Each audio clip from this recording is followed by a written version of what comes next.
Estrutura de banco de dados relacionais. Um banco de dados relacional consiste em um conjunto de tabelas em que cada tabela possui um identificador, né? Ou seja, um nome único para cada uma. Então, esse tipo de estrutura, banco de dados relacional, é amplamente utilizado até hoje, principalmente no contexto operacional das aplicações.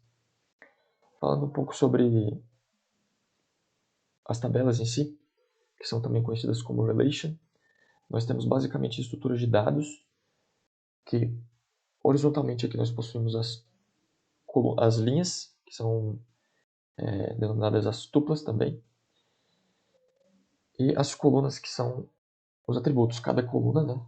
Cada atributo pode assumir um valor para cada tupla, e cada tupla basicamente seria uma instância daquele dado, que pode corresponder, por exemplo, com algo que busca ser modelado por aquele banco de dados específico no mundo real.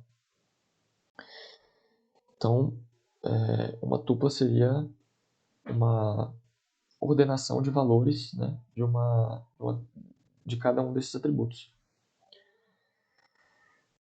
Cada um dos atributos possui um domínio específico de valores, ou seja, ele tem um conjunto específico de valores que ele pode assumir. Ele não pode assumir qualquer valor, tem um conjunto específico de valores. E esse conjunto é denominado domínio.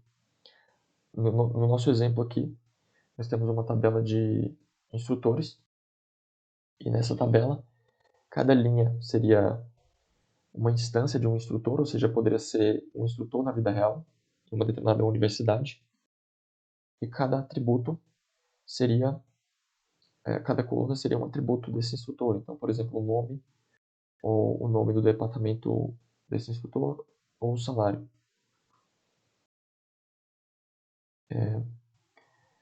Nós temos também a necessidade de que cada valor de um atributo seja atômico, ou seja, cada valor de um atributo ele não pode ser divisível, ele só pode assumir um valor por cada atributo. Então, no nosso exemplo aqui, nós não poderíamos ter, por exemplo, um mesmo professor atribuído a mais de um departamento. Isso, para que isso fosse possível, nós teríamos que modelar de outro jeito. Nessa modelagem isso não seria possível. Além disso, nós temos o valor null, que basicamente ele está contido ele basicamente pertence ao domínio de qualquer um dos atributos. Então, qualquer um dos atributos pode assumir o valor nulo a princípio. E esse valor ele basicamente representa algo desconhecido ou que não foi, ou que é inexistente. Então, por exemplo, se um professor possuísse o valor null no nome do departamento, a gente poderia entender que talvez ele não estivesse atribuído a nenhum departamento, ou que o valor do departamento para esse professor não seria conhecido. E por fim, essa estrutura do banco de dados relacional ela é uma estrutura muito engessada.